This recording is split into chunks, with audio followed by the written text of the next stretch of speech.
નમસ્કાર મિત્રો, સ્વાગત છે ફરી એક નવા વિડીયોમાં। તો ટેટ 1 કોર્ટ કેસ અને 10,000ની ભરતી। મિત્રો, આવા ન્યૂઝો તમે સોશિયલ મીડિયામાં સાંભળ્યા છે અને ઘણા બધા એવા અપડેટો પણ આપતા હશે કે કોર્ટ કેસ થયો છે, સાથે સાથે બીજી પણ અપડેટો આપતા હશે। તો મિત્રો, આજે પણ આપણે એક અપડેટ લઈને આવ્યા છીએ। શું તમારે ફાળો આપવો જોઈએ કે નહીં? મિત્રો, એકેડમીવાળાઓ છે એ ફાળાઓ છે ઉઘરાવી રહ્યા છે, એ બાબતે આજે પણ એક વિડીયો લઈને આવ્યા છીએ। ભરતી પણ મોટી આવે છે તો મિત્રો કોર્ટ કેસ થશે, શું અટકી જશે? તો તમામ માટે અપડેટ છે, ઇમ્પોર્ટન્ટ રહેવાનું છે। વિડીયો ખાસ અંત સુધી નિહાળશો। ચેનલ પર નવા છો, ચેનલને ખાસ સબસ્ક્રાઈબ કરી નાખજો। તો તમામ ઉમેદવારો માટે આજની માહિતી ઇમ્પોર્ટન્ટ રહેવાની છે, ખાસ અંત સુધી નિહાળશો અને ખાસ મિત્રો વધુમાં વધુ વિડીયો શેર કરશો। અપડેટ શું મળ્યા છે એની ઉપર થોડું ચર્ચા કરીએ કે કોર્ટ મેટર થઈ છે, એ કોર્ટ મેટરમાં ભરતી અટકશે કે નહીં? તો મિત્રો, આનો સિમ્પલ એક જવાબ છે કે કોર્ટ મેટર થાય છે તો અમુક એવી જગ્યાઓ છે ખાલી રાખવામાં આવશે, બાકી પ્રોસેસ છે મિત્રો એ તમારી જે ચાલે છે એ ચાલતી રહેશે। હવે કોર્ટ મેટર થઈ છે તો આપણે ફાળો આપવો જોઈએ કે નહીં? તો મિત્રો, અહીંયા ટાટ એચએસનું જાહેરનામું જાહેર થઈ ગયું છે અને ટેટ 2ની ટૂંક સમયમાં પણ જાહેરાત જોવા મળવાની છે। તો ખાસ બનાવી રહેજો ને તમારા ઉમેદવાર મતલબ તમારા ફ્રેન્ડ સર્કલમાં કોઈ ઉમેદવાર છે જે એચએસની તૈયારી કરે છે તેમને વિડીયો જરૂર શેર કરશો।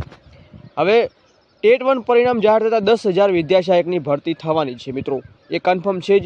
પરંતુ અહીંયા હાઈકોર્ટ એક મોટું પરિબળ બન્યું છે કે પિટિશન જોવા મળી રહી છે, કોર્ટ કેસ મેટર જોવા મળી રહ્યો છે મિત્રો। એના કારણથી એકેડમીવાળો ફાળા ઉઘરાવી રહ્યા છે, 2,000, 1,000, 5100 એવા ફાળા ઉઘરાવી રહ્યા છે।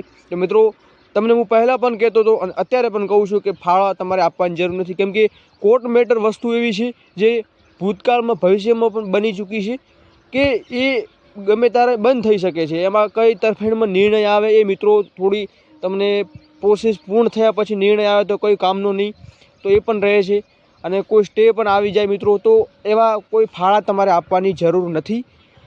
એકેડમીવાળો ખુદના ખર્ચે મતલબ કે એમના પ્રયત્નોથી જો કોઈ કરતા હોય આગળ તો મિત્રો એ શક્ય બને, બાકી ઉમેદવારો પાસેથી પૈસા લઈ અને જો ફીની ચૂકવણી જો વકીલોની કરાવતા હોય તો મિત્રો આ યોગ્ય નથી।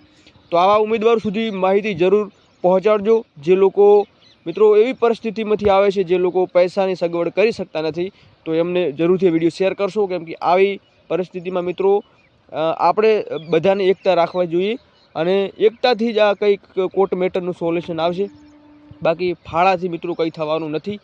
તો વધુમાં વધુ પ્રયત્નો રહેશે કે એકેડમીવાળો તરફથી સારા એવા પ્રતિસાદ આપણને જોવા મળે અને નિર્ણય આપણે તરફેણમાં આવે। તો જોવાનું એ છે કે શું વિભાગ શું નિર્ણય લે છે અને કોર્ટ મેટરની શું અપડેટ મળે છે અને ટૂંક જ સમય વિડીયો આવશે, ત્યાં સુધી બનાવી રહેજો। તો આજની અપડેટ આટલી, બસ મળીશું નવા વિડીયો સાથે। જય હિન્દ, જય ભારત।